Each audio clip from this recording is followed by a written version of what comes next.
Hey, folks, here we are. It's Monday, the 11th of July. Half of the year is gone right now. Time flies by. Hi, I'm Tom Young, and I'm here for a podcast called Money Shifts and the FACE Group, the Family Money Farm Group, live. We're here to change lives, to change the way people think, to learn how to follow God's plan going into the future. What's God's plan? Well, it's to prosper us. It's to make life grand, make life great. And if you think other than that, go back and reread the New Testament of the Bible.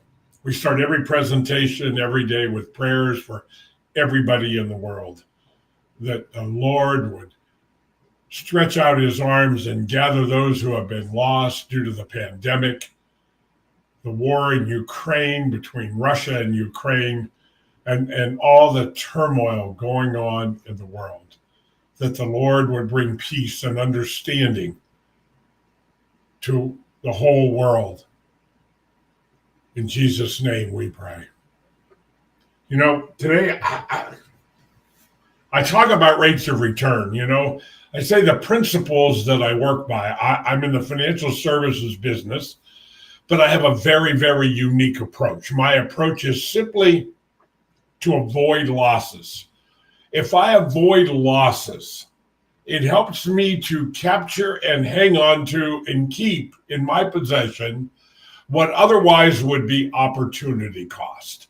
We have talked about this over and over and over again. You get out of college, you buy a car, $25,000. Dad co-signs for you. The payment's $507 a month for 60 months at 8% interest. But during that 60 months, you paid $5,400 in interest to the bank. Over your working lifetime, that $5,400 could have grown at 8% interest to $253,000.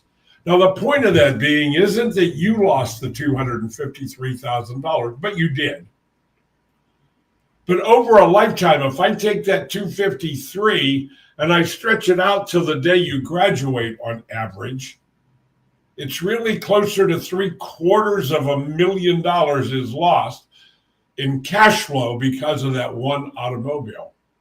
Now, more importantly to that, if you're running the family money farm the way I teach it and dealing with multi-generational wealth, the car could have been financed by grandma and grandpa, mom and dad, or somewhere in the family structure, and the $253,000 would have been captured inside the family and would have provided further retirement benefits for those in the family that are reaching retirement age or no longer capable of working. So it would help fund the family's retirement. And if you operate this planning correctly, through one generation, money problems could be completely eliminated by using these strategies. Imagine that. So macroeconomics is the big word today I want to talk about, because you can hoard money, you can save it or invest it somewhere, and give over the use of your money to the financial institutions that you gave your money to hold for you. Therefore, you have shut down the money machine and you now accept some interest value rate of return as rental for loaning your money to somebody else that understands macroeconomics and is literally going to put it in motion, i.e. the banking business, in their fractional banking approach to making money. So they take $1 and they loan it out over and over and over again through the printing process of the Federal Reserve, because they loan money out to party A. Party A has to put up collateral in order to borrow. The collateral then becomes an asset of the bank. They go to the Federal Reserve window and use that asset and leverage it to get money from the Federal Reserve to loan out a second time. Of which, when they loan it out, they get collateral, and they do that process on average 7 times. It is amazing how so few people actually have gone to school and studied economics, have BAs and MBAs, and they do not understand how money works. I have 12 or 15 clients that are MBAs, and they work as an MBA in companies. And their comment to me has always been, why didn't they show me this in college? Because the financial world does not want you to understand this. The more you understand this, the more opportunity you take away from the financial world, which is really what it's all about. I want to read a quote. This is a little quote out of R. Nelson Nash's book, Banking, The Infinite Banking Concept. There's the front of the book. If you have not got this book, you need to get this book and read it over and over and over again, because this book is gold. It's printed in about 12 languages around the world. Hundreds of thousands of copies have been sold, and you can get them through me for $25 a copy. You can go online. You can go to infinitebanking.org and buy it there directly. And in one of the things in here, it's talking about money and uses of money. Tax law did not exist prior to 1913. So this is a quote by Albert Nook. There are two methods or means, and only two, whereby man's needs and desires can be satisfied. One is the production and exchange of wealth. This is the economic means. The other is the uncompensated appropriation of wealth produced by others. This is the political means. The state is the organization of the political means, says Albert J. Nook. Our Enemy, the State, was the title of a book he wrote. The state is that great fiction whereby everyone tries to live at the expense of everyone else. That's a quote from Frederick Bastiat, economist. It is amazing. This book is full of information and quotes and different things. Amazing.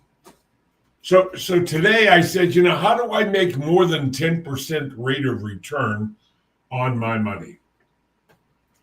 Wealth is created by leverage. Now, what do I mean by leverage? If you talk to a real estate investor, the one thing that they say is, how much money am I going to put up or down payment to buy this piece of rental property, investment property?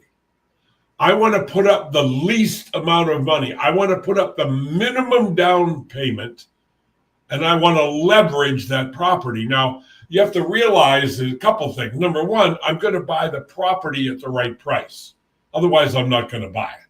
So that's a negotiation. I also know what the rents are, or the cash flow of this investment, this rental property. And knowing that cash flow, I can now calculate the cost of operation of this property as an investment property. And once I know that, then I can actually determine the rate of return on this real estate investment. And what I do know from the software that I have, created by Todd Langford of Truth Concepts is the name of his company. You can actually go online to Truth Concepts and download his software and use it for 10 days free before you would have to buy it. One of those software calculators is about real estate investing. Todd created this calculator for Robert Kiyosaki. His wife, Kim Butler, used to be an advisor to Robert Kiyosaki. If you haven't heard of Robert Kiyosaki, you need to go to Amazon and buy some of his books, starting with Rich Dad, Poor Dad, Cash Flow Quadrant, and there are several other books you need to read what Robert is writing about. But this real estate investment, the more of my out-of-pocket money I put into this project, the lower the rate of return on my money, cash on cash rate of return, ROI as it's known as. The less money that I put into this property, the more my ROI is. Let's assume that you have this property, you purchased it, and your ROI works out to be 26%. After all expenditures, your positive cash flow yields 26% on your investment. That was your out-of-pocket cash you put into this property. If I am using dividend-paying whole life insurance as my capital warehouse to store my money in and to help pay and cover some of the down payment on this property, I actually make a policy loan from the insurance company using my cash value as collateral. And that borrowing does not jeopardize my real estate purchase. It's not considered borrowing the down payment because it is not a structured loan that the bank would look at. So by doing that, I can actually increase my ROI from maybe 26% to over 100% rate of return on my cash invested. Now that sounds completely crazy, but it is true, mathematically and otherwise. Learning how to apply macroeconomics to our money is the secret of all secrets. So I have worked with a model called the PSNG model. Protection is all of the insurances you buy. It's Social Security, life insurance, auto insurance, liability insurance, disability, medical insurance, Social Security, wills and trusts, ownership, and life insurance is in that component. The second component is the savings component, from savings accounts to 401k, IRA, money market accounts, U.S. savings bonds, et cetera, tax-deferred accounts, which are annuities, and those are savings, and typically they have no risk on my money. The third component is the growth component, and in there is everything from bonds, real estate, stocks, bonds, mutual funds, et cetera. Everything in there brings risk to the table. Understanding these elements and how they operate is the basis for understanding macroeconomics, because I can put $1 into that model and have it light up 2 or 3 different elements in that model, which generates multiple rates of return, multiple spins on my dollar. We will talk more about this on Wednesday this week. I'm going to cut it off for there. I'm going to end with a quote. Our quote today, who are we talking about? Are we still talking about Albert Schweitzer? Maybe. Yes, we are. Albert Schweitzer. Comment, quote of the day. Constant kindness can accomplish much. As the sun makes ice melt, kindness causes misunderstanding, mistrust, and hostility to evaporate. What a great, great quote. We'll have another quote on Wednesday.